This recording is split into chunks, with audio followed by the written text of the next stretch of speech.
All right, Salam. This is going to be chapter 9 in our reading of the Black Jews of Africa, History, Religion, Identity. And today we will be reading some of chapter 9, African Jews in Western and Central Africa. Now let's get into this.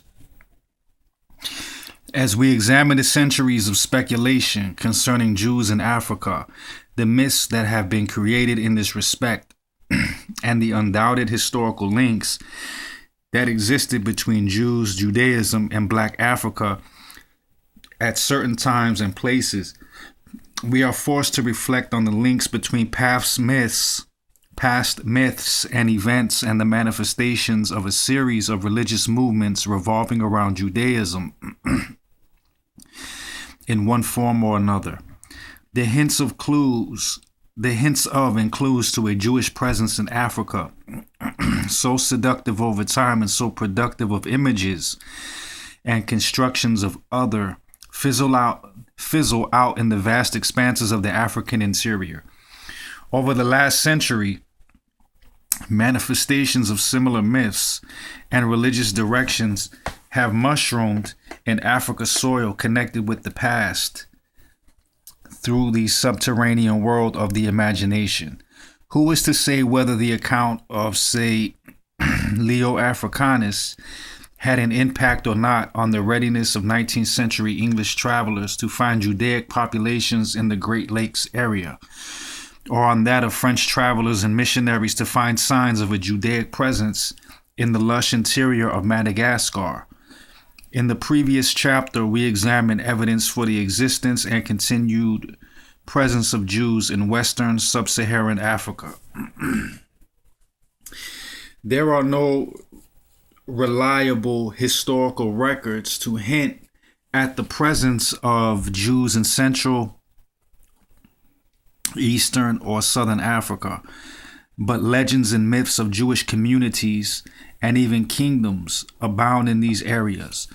We shall see that there is little historical continuity in these diverse manifestations of Judaism. The modern Judaizing movements are often linked more to unexpected reactions to colonialism than to the implantation of Africa of Jewish ideas, practices, or people at some remote time. As seen earlier from early colonization, African sacred world was informed by characters and legends appropriated from the Hebrew Bible, like their African American brethren. Africans found numerous analogies in the experience of Africans and of the Jewish people, facilitating various adaptations of Judaism within their religion. In this chapter, we turn our attention to the numerous groups throughout Black Africa that, for one reason or another, have adopted or claimed a Jewish or Hebrew identity. Before examining these groups, some attention must be given to the role of proselyte organizations that create a link between magical Jewish groups and worldwide Jewry. The moral, religious, and financial support of these organizations contributes significantly to the existence and recognition of marginal Jewish societies. In April 2005, the historic decision by the chief rabbi of Israel, the Rabbi Shlomo Amar, to recognize the Bnei Manasseh of India as descendants of Israel is largely the consequence of Amishav's, now called Shavei Israel, involvement. Created in Jerusalem in 1975. Amishav is dedicated under the directorship, of its founder, Rabbi Eliyahu Avichel, to finding lost and dispersed remnants of the Jewish diaspora and assisting individuals who wish to rejoin the Jewish community. In recent decades, Abichel accepted the Jews of Kurdistan as a descendants of Dan and Naphtali, as well as the Jews of Dagestan, Azerbaijan, Georgia, Armenia, Turkmenistan, Uzbekistan, and Bukhara, who have traditions similar to theirs.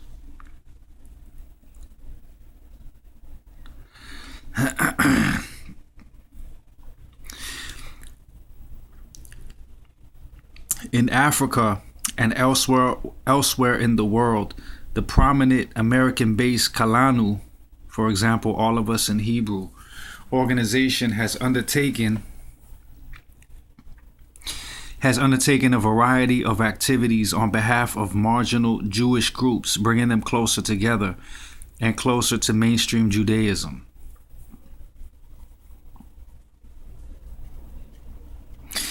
Its president, Jack Zeller, speaks of Jews around the world, from the Shinlung Jewish community in India to the Marranos of Brazil or Santa Fe. Even if the other Jew is of a darker skin color or a different appearance, or practices a Judaism that is non-rabbinic in origin, or is a newly arrived Jew by choice.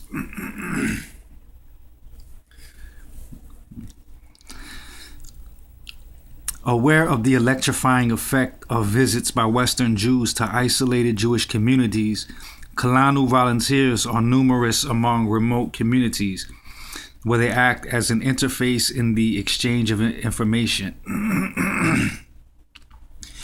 Jack Zeller considers that never before in Jewish history has it been easier to meet remote and virtually ignored or newly developing Jewish communities. We can do it by phone, fax, email. Kalanu's activities include research, contact, education,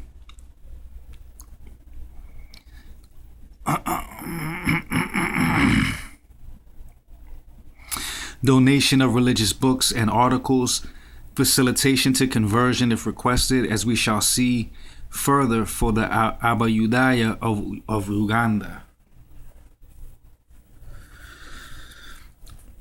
Kalanu has aroused considerable interest in the Zakor Jews of Mali.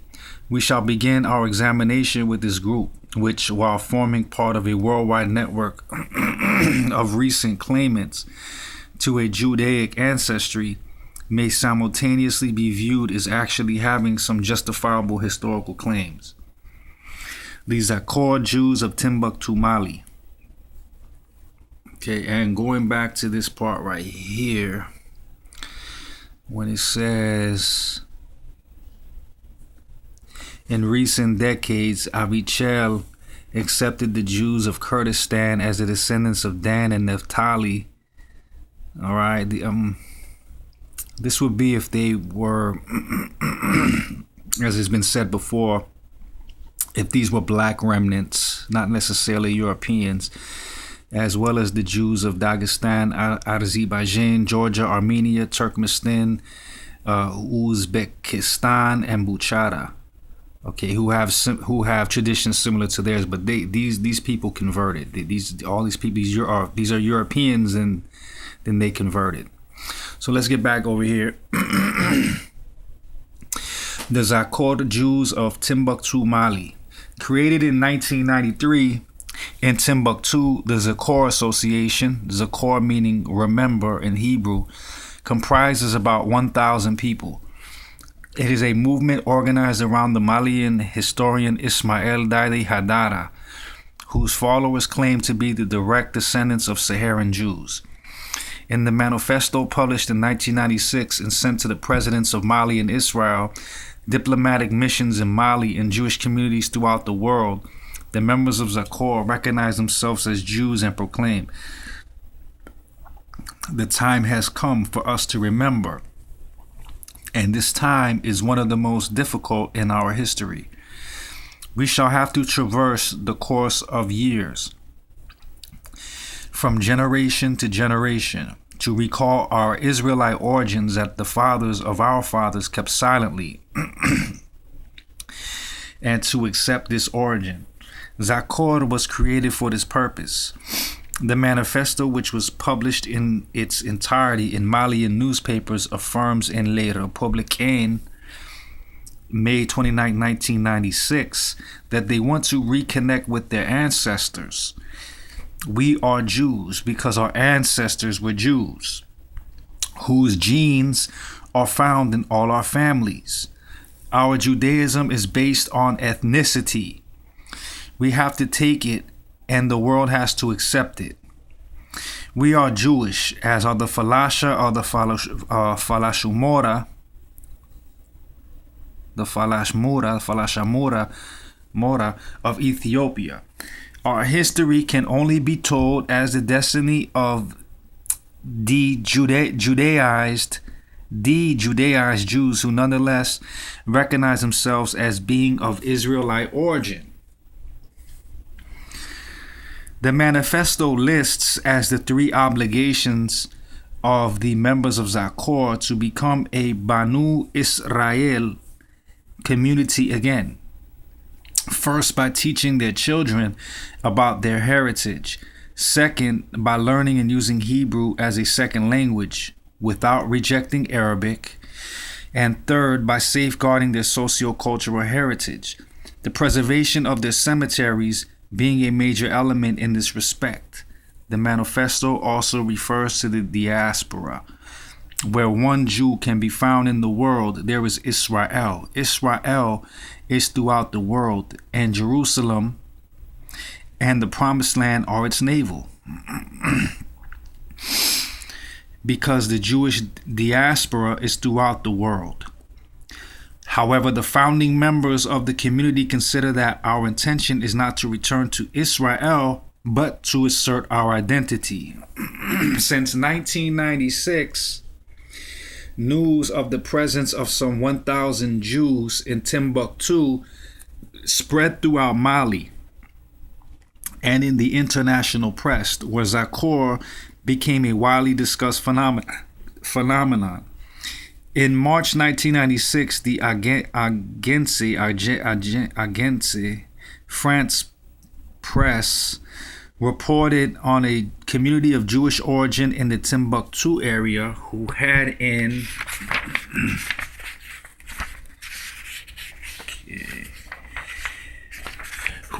the past converted to Islam because of the hostility of the local rulers to their own faith. In June 1996, Radio France Internationale reported historians and researchers were surprised to discover the existence of a Jewish community of about 1,000 people in the Timbuktu region of Mali. These families decided to come out in the open and set up the Timbuktu Association of Friendship with the Jewish World. A BBC broadcast in June 1996 also reported on the community, and a historically documented article, Juifs Noirs et Maliens, was published by Senin Andrea Mirado in Jeune Afrique, Jeune Africa, whatever. January 14, 1997.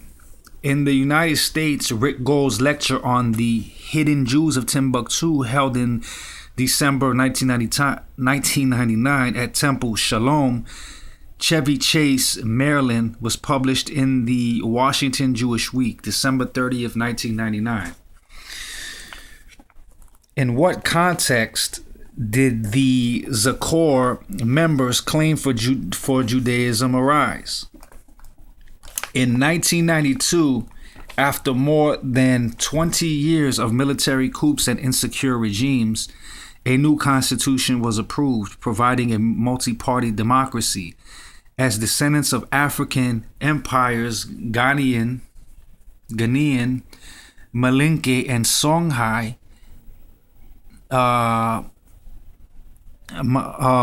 Malians express great pride for their ancestry and ethnic membership. Before 1993, the members of Zakor did not speak of themselves as Jews. The recognition of their Jewishness was probably facilitated by the political liberalization in Mali. It was also triggered by the recent departures of the Falasha from Ethiopia to Israel in the 1980s and again in 1991, and the subsequent history in the Jewish state. As Parfit suggested, one of the mechanisms whereby a use of Judaism has come to the fore, and particularly in Africa, and the United States has been through a discourse substantially generated by discussions about the Falasha, the so-called Jews of Ethiopia. The part of the true Jews of Ethiopia. Okay, it seems that what appears as ethnic consciousness was revived by an incident in 1963 in the area of Timbuktu. An administrative document reports a serious dispute between descendants of Jews and Sorkos fishermen who wanted to settle near the cemetery, where, according to oral tradition, the first Ishmael Yahudi, their eponymous ancestor, is buried. With the new awareness of their identity, the Timbuktu Jews rose up in strong opposition. From a religious point of view today, one does not observe in Timbuktu from a religious point of view. From a religious point of view today, one does not observe in Timbuktu any Jewish rites or customs, but rather crypto-Judaic practices. The religious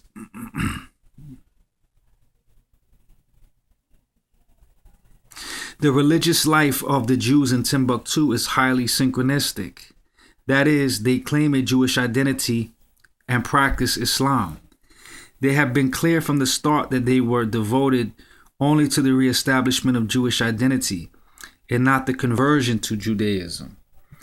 Indeed, in Mali, about 90% of the population is Muslim, with most of the remaining 10% following traditional religions. Nevertheless, despite their complete integration into Mali's Islamic culture, the alleged descendants of Tuatha Jews seem almost always to marry other Jewish descendants, and they still give Hebrew names to their children. Some founding members of Zakor, such as Abdesomen al-Kohin, signed their names with a Star of David, and it is said that Hebrew songs are still sung. The family leaders who founded Zakor declared themselves to be descendants of Jews of the Tuat. In the previous chapter, we examined evidence of the presence of Jews on the trans-Saharan trade routes and the centuries-old mention of the existence of Jewish groups in the Timbuktu region of Western Africa before and after Islamization and up to the 15th century. As early as in the 12th century, al-Bakri, al-Zurhi, and al-Idrisi signaled a Jewish presence in the region of Timbuktu, and in the 13th century, Ibn Sa'id and Ibn Abizar gave similar information. As seen earlier, the contribution of the cartographic school of Majorca in the 14th century provided convincing testimony on the precision of the knowledge of the Sahara of the Jews, who were authorized by the Responsa to carry on their caravan trip during the Sabbath, during the Shabbat. We know that the Jews of Tuat, whose population increased since the end of the 14th century with Jews exiled from Spain, were exterminated in 1492 by Sheikh Abd al-Karim al-Mekhili, who ordered the destruction of the synagogues of Tuat. After the destruction of the communities of Tamentit and Gurara, some of the survivors could have gone farther south to the Sahara and followed the caravan's route to find refuge with other Jews settled near the river Niger. Ismail Haidara, the leader of Zakor, tells of the exile of the Tuati Jews in these terms. Many Jews died. The synagogue of Tementit was destroyed, and other Jews went farther, away to the fringes of Sahara in the kingdom of Gal. If so, the surviving Tuati Jews experienced only a very temporary peace in the region of Gal. According to the Sudanese author Ahmed Baba, Askir Muhammad the Great, ruler of the Songhai, under the influence of the same al-Meghili, who had left Tuat for Sudan, issued an edict of expulsion of Jews from his kingdom around 1500. The policy of Askir Muhammad was to put an end to any Jewish presence in the Niger Loop. In the 15th century, Leo Africanus wrote, "The king was a mortal enemy of the Jews. None of them should inhabit the city. The people who entertain them have their belongings confiscated." 5 centuries later, Haidara concludes that the Jews could not go farther. In front of the great Nile of the Arabs, the river Niger. The river Niger. They stop facing the Quran and the sword. They convert. And he adds, it was thus that black Jews became Muslims. The family's leaders who founded Zakor declare, the 3 families who constitute our community are Levite, Kehath, Kati, Kohen, and Abana. Haidara reveals that he learned from elders coming from Kershamba, a village near Timbuktu, when his father died, that there were things he ought to know, that they were not Haidara or Tur, which are common Songhai names. His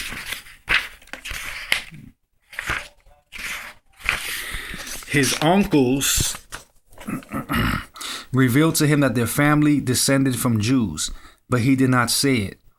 We have taken our women's names, the knowledge of the family's Jewish identity being preserved, in secret to protect ourselves from persecution. According to traditions, the Abana family traders and dyers came to Timbuktu sometime early in the 19th century and settled in Kershamba. This tradition seems to be in agreement with information from Oliel, who signals that Abani is the same name, probably of Hebrew origin, of an ancient village in Tuat, and specifies that the people of Tuat, reputed to be of Jewish origin, kept the use of this patronymic.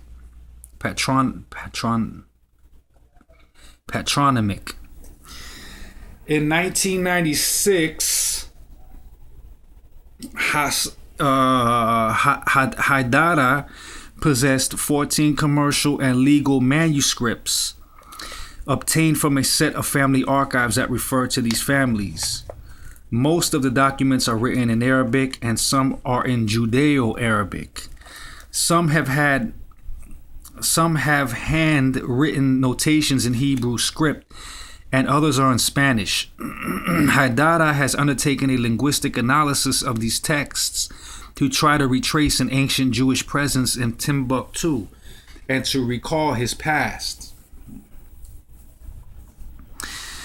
In his book Les Juifs à Tombouctou, 1999, Haidara considers that the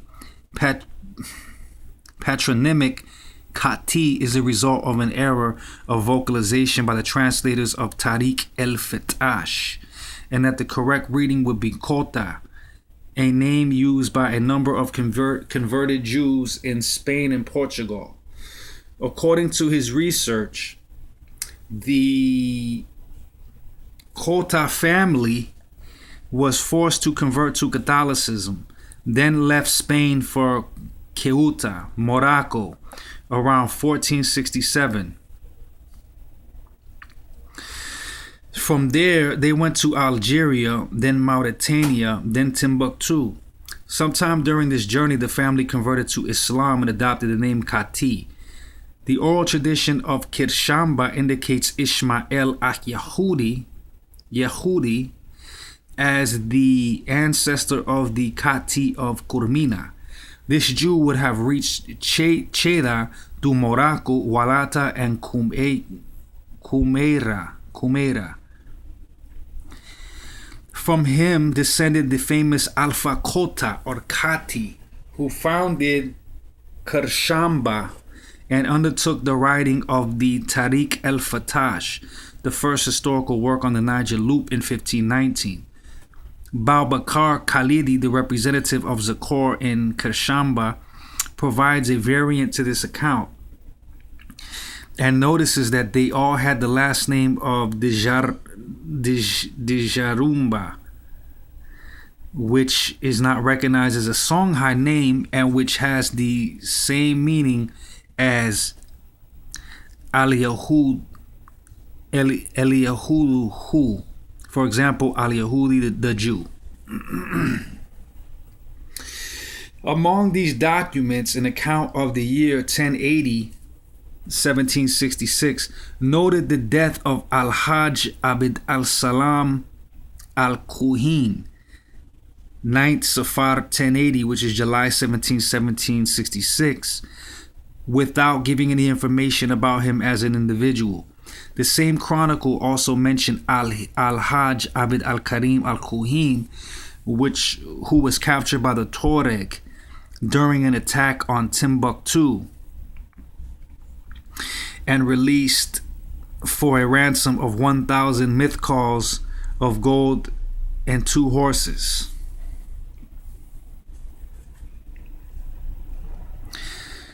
Oral tradition holds that those in Tangasane, another village near Timbuktu, with Jewish ancestors, are descendants of Al-Hajj Abd al-Salam al-Kuhin. Al-Hajj al-Kuhin is remembered as a Jew by birth who made the pilgrimage to Mecca after his arrival and started a family in Tangasane. From this time on, the patronymic Al-Kuhin appears often enough in archives so that the presence of these Kuhin in Timbuktu allows us to imagine a community of Jewish traders, very likely of Moroccan origin and converted to Islam, who kept their Jewish patronymic. This information seems to coincide with the account of Mungo Park, who in 1796, as we have seen, revealed the presence of Jews in the region of Timbuktu, who were Arabic speaking, who recited the same prayers as the Moors, and who safeguarded their ethnicity through endogamy. The route to Timbuktu, which was closed to the Jews, apparently since Askia Muhammad's edict, was reopened. The route to Timbuktu, which was closed to Jews apparently since Askia Muhammad's edict, was reopened in the 19th century by a traveling rabbi born in Morocco, Morochi Abi Seraur. In 1860, Morochi arrived with a caravan in Timbuktu, where he set up a commercial activity and where in 1863 some co-religionists joined him. 100 or so deeds of sale and letters testify to the presence in Timbuktu of a little more than 10 Jews from Morocco who were able to constitute a minyan and establish a synagogue. recommended by Auguste Baumier, the consul of France in Mogador. Mardochi subsequently became a correspondent of the Société the Geographic Society in France, on whose behalf he explored African lands. As such, he became the travel companion of Charles de Foucauld, and we recall that he signaled the existence of nomadic Jews called Dagatun, or those who changed their faith, by the Tuareg.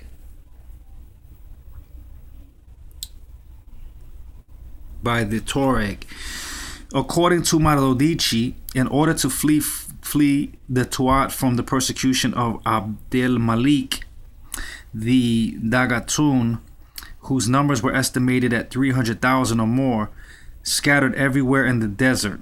Some of them lived near Timbuktu, others near Baujehiba or Bauzebiha,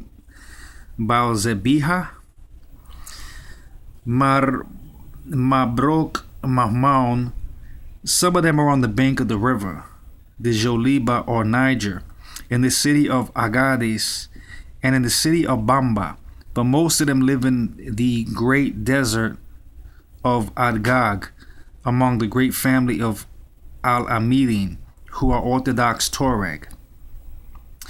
Mardachi, specified that he himself learned the history of nomadic Jews living in the desert from his father and his father's brothers and their father, who were born in El Hamela, and told us constantly of these events.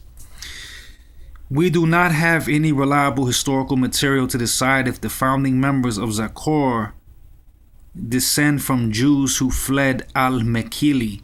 However, we may wonder how these Malians of Timbuktu began to think of themselves as Jews. As seen throughout this survey, claims to Hebrew descent among African people have a long history. Among African traditions, there are many derivations from the biblical texts, and legends referring to the departure from Egypt are prominent. Thus, families who founded Gambao in Mali claim to originate from Canaan or Canaan. Their ancestors originated from Bani Israela, the house of Israel, who left to settle in Egypt in the time of Pharaoh Arian al-Walidi, Arian al-Walidi. Not saying he's a white Aryan, not like that, but anyway. And who, when Joseph died, left the Nile Valley for the richer valley, according to the Tariq al-Sudan. The magicians summoned by Pharaoh during his controversy with Moses came from Kukiya, the former Songhai capital city, in the south of present-day Mali.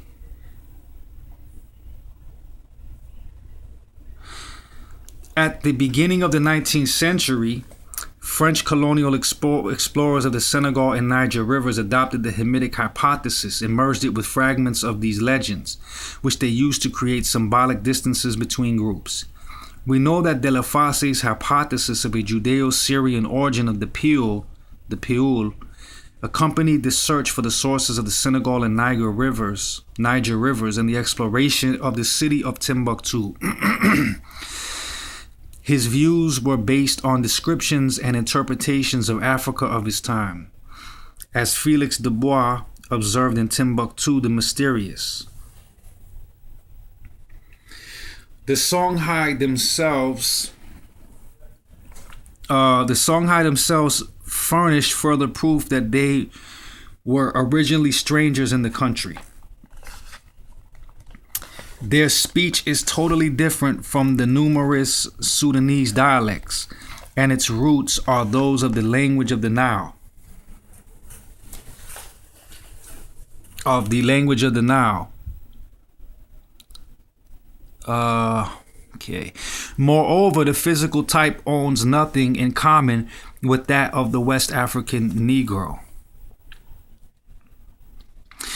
In the most mixed groups of Negroes, a Songhai may be identified at the first glance. His skin is as black as theirs, certainly, but nothing in his mask conforms to their well-known characteristics. The nose of the Songhais is straight and long, pointed rather than flat. The lips are comparatively thin, and the mouth wider than prominent and broad. While the eyes are deeply set and straight in their orbit, a cursory glance shows that the profile resembles that of the European. And one is struck by the remarkable intelligence of their physiognomy and expression. Among many other, Amaury Talbot's opinion was that the mass of the Songhai are clearly Negroes, though there is little doubt that their ruling families had a strain of Hamitic or even Semitic blood. During the colonial era,